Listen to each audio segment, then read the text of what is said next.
There are some things that you cannot disclose to anyone, even if you think it would be helpful. Gender support plans cover lots of different things, and not all transgender students are interested in a gender support plan. Students can use the sex-segregated facility that corresponds with their gender identity they assert at school.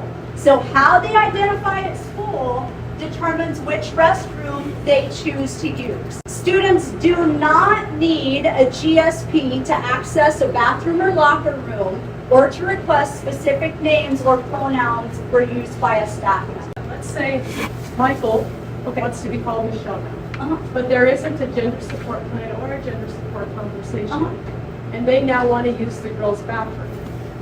We're supposed to allow them to do that. Yes. Undercover audio of an LGBTQ training session has been sent to Project Veritas by an educator within the Albuquerque public school system in New Mexico. We sent Project Veritas journalists there to investigate further. We are funded by a 6-year CDC grant, and we do lots of different things. We provide support to all the gay-straight alliances in the district. We oversee safe zones throughout the entire district. Yes, elementary schools do have safe zones. We also help with gender support plans for our transgender students. This program, the Safe Zone program, is something that my department runs. And what we do is we provide training to all the staff on how to support LGBTQ plus students. So we go in, we give explicit steps on how to support those students, what to do, how to intervene in negative language, how to do gender support plans, who to contact, all of that stuff. Safe zones are in all schools, elementary through high school. In middle schools, you generally see it at lunch. It's not always safe for them to go after school because generally there's permission slips that are involved and sometimes families won't sign it.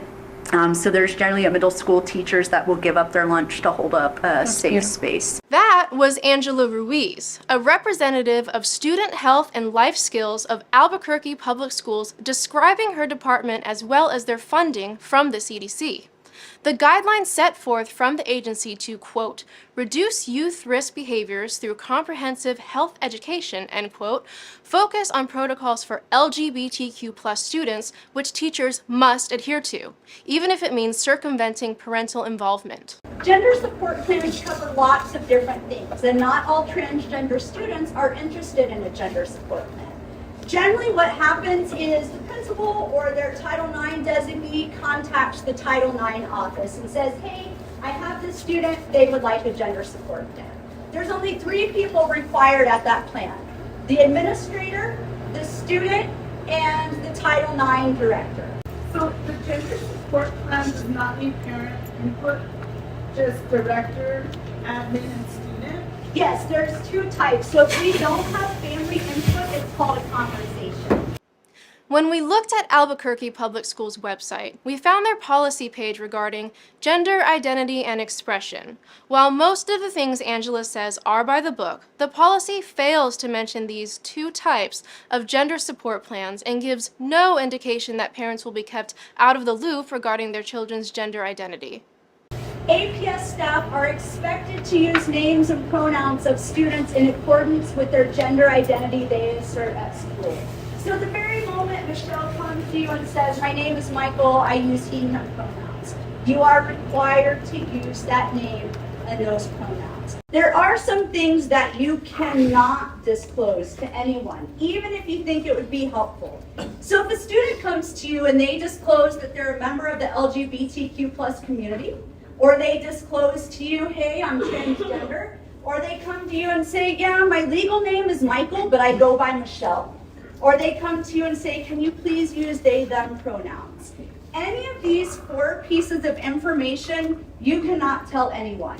What's really, really important is before you call home, find out how the student is addressed at home. Sadly, we have students that are not able to be out at home. They're not safe to be out at home. So when we're calling home, we want to make sure we're using what's in synergy, unless the student tells you otherwise.